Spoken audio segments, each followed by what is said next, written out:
Hi అండి, ఇవాళటి వంట మనది గంగవాయిల కూర మామిడికాయ పప్పు. ఎలా చేయాలో నేను చూపిస్తాను. ముందుగా ఇది మనం నీట్గా కోసి కడుక్కొని పెట్టుకోవాలి. నేను ఈ మూడు కట్టలకు చిన్న మామిడికాయ తీసుకుంటున్నాను. ఇంకా దీంట్లో చింతపండు కానీ ఏది వేయాల్సిన అవసరం లేదు, ఈజీగా అయిపోతుందండి. గంగవాయిల కూర పప్పుకి కావాల్సిన పదార్థాలు: గంగవాయిల కూర పప్పు, మామిడికాయ, పచ్చిమిర్చి, కరివేపాకు. పచ్చిమిర్చి మనం ఎక్కువగా వేసుకుంటే కారం తక్కువగా వేసుకోవచ్చు. మనం పప్పు కడుక్కొని కరెక్ట్గా ఇక్కడి వరకు ఫింగర్స్ ఇక్కడి వరకు వచ్చేటట్లు మనం వాటర్ పోసుకోవాలి. కరెక్ట్గా చూడండి, ఇక్కడ వరకు.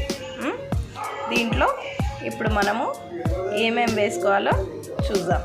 నేను గంగవాయిల కూర ఆల్రెడీ కడిగి పెట్టుకున్నానండి. దీన్ని ఇంకొంచెం మంచిగా చేసి దీంట్లో వేసేసుకోవాలి.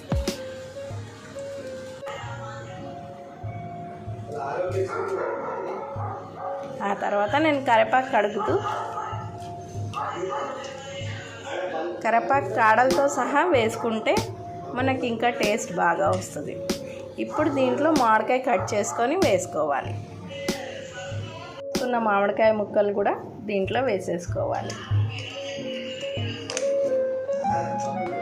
మనకు పప్పు ఇలా ఉడికిపోయింది. మనం పప్పు గుత్తితోటి మెత్తగా స్మాష్ చేసుకోవాలి.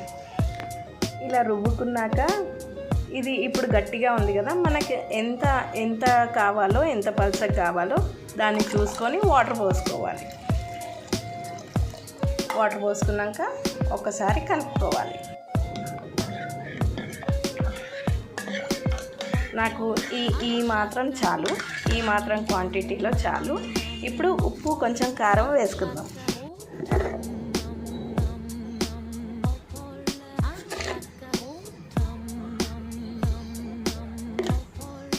ఇప్పుడు ఆయిల్ వేడెక్కాక అప్పటిలోపు మనం ఎల్లిపాయలని కచ్చా పచ్చాగా దంచుకుందాం.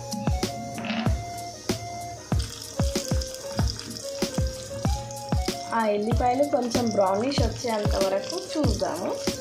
ఆ తర్వాత ఈ జీలకర్ర, ఆవాలు,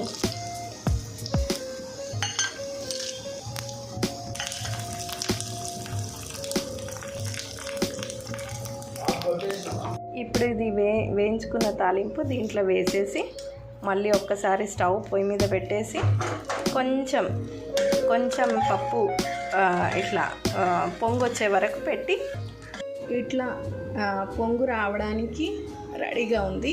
ఇంకొంచెం పొంగు వస్తే ఇంకా పప్పు రెడీ